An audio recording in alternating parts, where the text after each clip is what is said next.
Hi everyone, welcome to our 60-day DevOps course. Before I start the video, just a quick reminder, if you haven't already, please subscribe. We post new DevOps video daily at around 7 p.m. So today is our day number 9 and our today class topic is what is the Docker volume. So normally when we create a container, so when I stop and delete the container, the data will be lost. So for this scenario, we overcome the situation. We are using basically volume. So when we are using volume, then data will be stored permanently. So here, I put an example here. A Docker volume is a persistent storage mechanism used to save data generated by use by Docker container. So when any we put any data to in the Docker container, the data will be persisted if we use the volume. So when we stop or remove the container, data will be still alive. So there is three types of basically volume. So one is a volume, so which managed by Docker, and Docker is recommended to use that one. Another one is bind mount. This is we use the hosted path and show the container that location, then the container data will be stored there. And another is TMFS, which is memory, which is normally non-persistent, which is normally we use. So when you delete the container, the data will be lost. So let me show you example, then you can understand how can you use the volume. So for creating a volume, we can use Docker volume create command and the volume name and Docker volume ls. You can see the volume we created. So in my let me so from device PC. So this PC have not that much data. So Docker volume ls, if we type, you can see there is no volume. So Docker volume create, just give it name vol1. So Docker volume ls, we can see the volume, and if we want to inspect that volume, we can see the volume details. So Docker volume inspect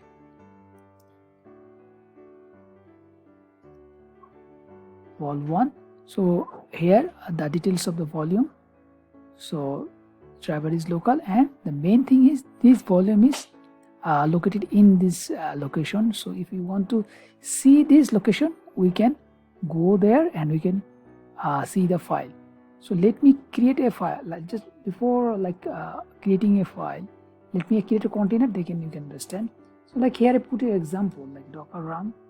I put a nginx image and I use this volume there. Okay, so this is the nginx default file location, and the container name is this.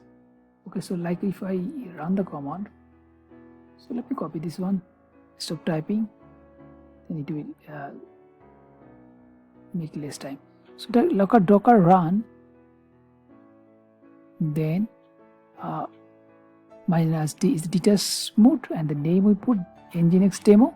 Then -p is the host part and the container part, -v is the volume name. So we put volume name here is vol1. So to change this one, vol-1, and this is the nginx default file location, and this is the image name. So if I run the command, you can see the container is running and is running it 8081 port. Now if you want to see this file, let me grab the IP. Also this is AWS EC2 IP. So let me grab the IP. So this is the IP of this. Let me copy this one and paste it here.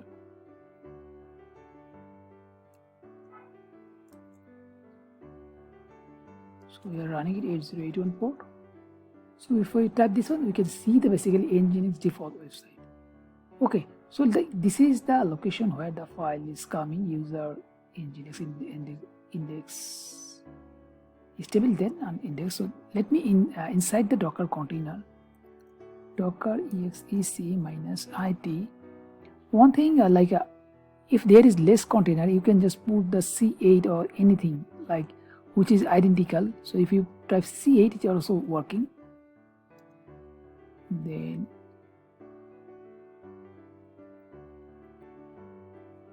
so we are inside the Docker container, so we need to go to these locations.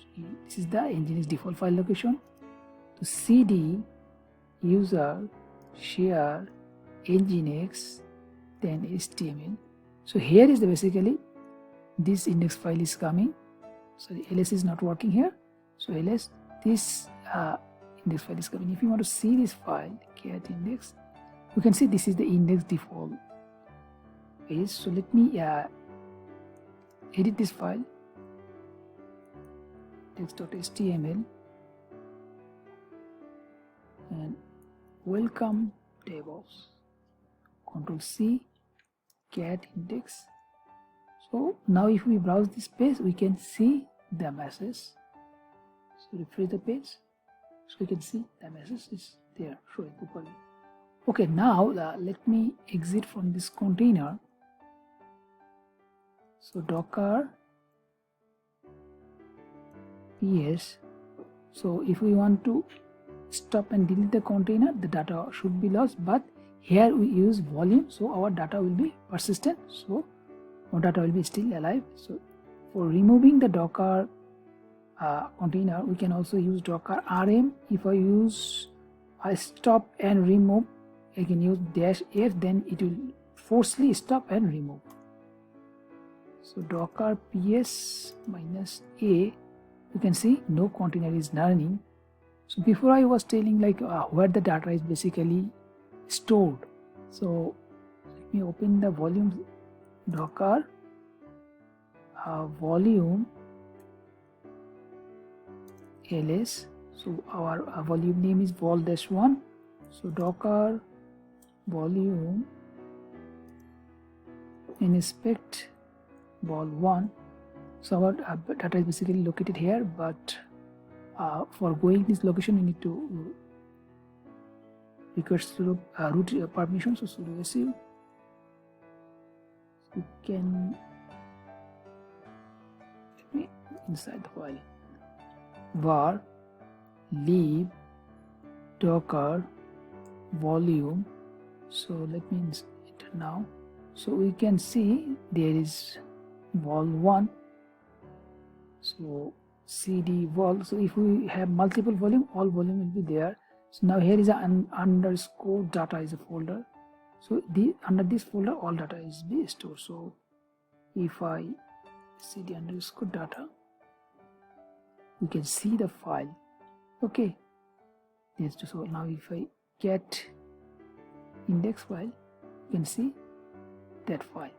Okay, so here is basically our file is located. Let me exit from the root. Now docker ps, no container is running. Now we run the same container again and make sure our volume name should be same, that vol1. So if I copy the same file again, so this, so volume name is vol-1, and this time I just give the name of this container is demo2. So docker ps, you can see the container is running, and these are also showing the same data. If you browse, you can see the data should be same. You can see, refresh, you see same data is showing. So this way basically we can persist our docker container data. Okay, so let me show another command, docker ps. So docker volume ls. So our volume is showing. So docker volume rm, and the volume name is vol-1. Then that volume will be removed, but we are not able to do this because this volume is already used in another container. That's why we are getting this message. So for doing this, at first we need to stop and remove the container, then we can basically remove the volume. So docker ps docker rm -f, our container name is 6e. So docker ps Here we can see no container is running now. So now if I run the same command again, docker volume rm, our volume name was vol-1. I think now we can remove the volume, and you can see the volume is deleted. So docker volume ls, so you can see no volume is there. So these are basically you can persist of data. So this is the another way. We can also, this is like volume mounts, and this is managed by Docker. There is another way, bind mount. Bind mount is like we can create a folder and we can share this folder as a container, in the container basically. So this step I didn't put here, so I just want to show the easiest way to use the volume. So this is the steps to use this volume. So if we want to see the volume, I can also, let me show the example also. So for using bind mount, we need to make a folder in your directory. So make a folder mkdir ddd. So this is the folder where our data will be stored. So for using bind mount, let me run a container. So docker run, then make it like a background mode, then we put a name, just give it a1. So docker run name, then we need to add one command mount, then type. This is bind mount type, so we need to make sure bind mount, then make comma, then we need to make the source is o or ce source. So we need to make sure mention the where the source is. So our source should be like, before create a folder, that folder. So we create a dd folder, so it should be home ubuntu, then ddd. Okay, this is the source, then no space should be put. So destination,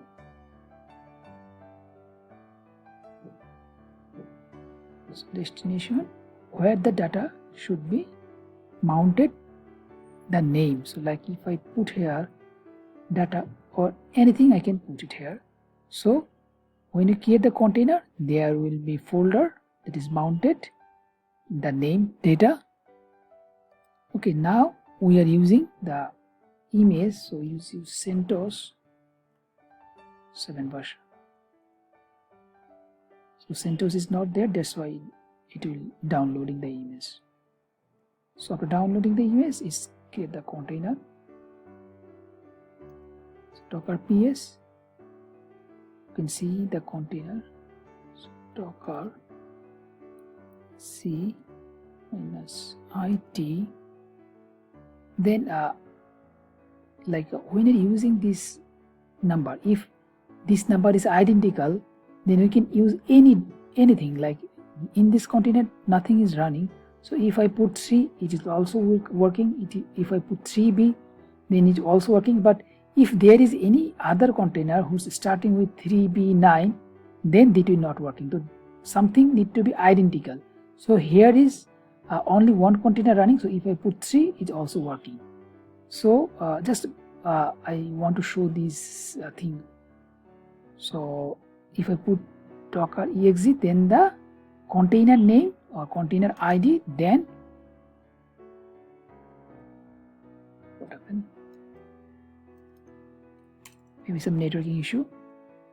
So container name, then the bash name. So we are inside the container. If I type ls, then you can see there is a data folder. So if I df-h, you can see also data is mounted. Okay, so now if I put any file in that folder, let me create a file cat, then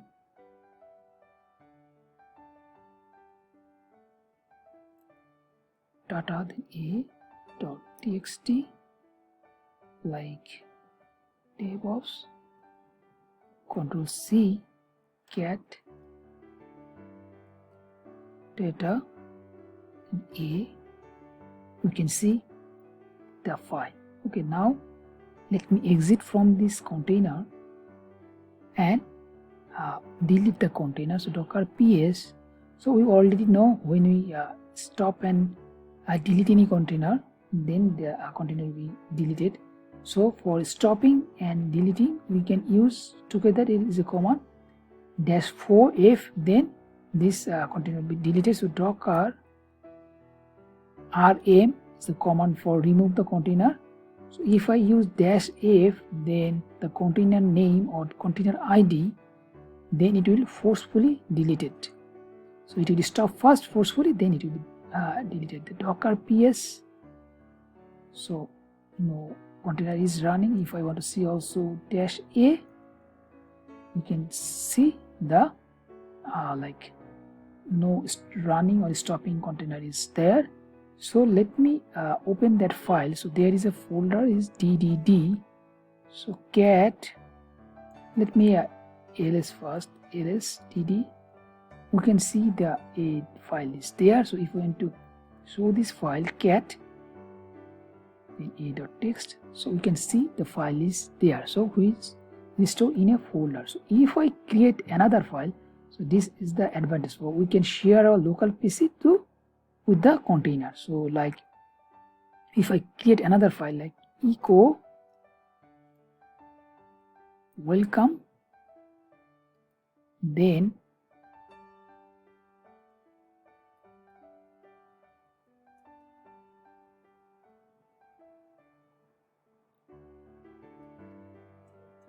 so where is the file? Let me,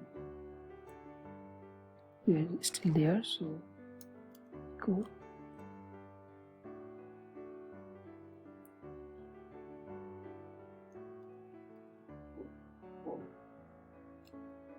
then b.txt. So if I see the file, the file is there b.txt, and make sure also like want to see the file, there is two files. So I add another file in my local storage. So if I run the command again, so like docker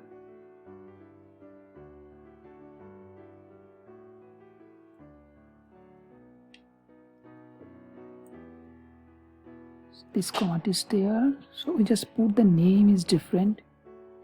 So a2, so bind mount, so okay, so same location you are mounting. So docker ps, you can see container is running. So 6 bin bash.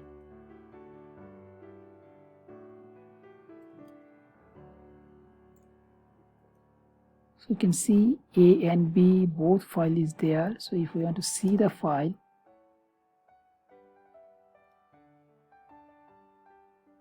DevOps and B, we can see both file is there. So basically this way we can also persist our data. Also we can like share our local file to the container.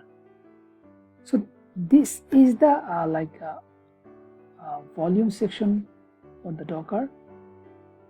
So that's all for the video.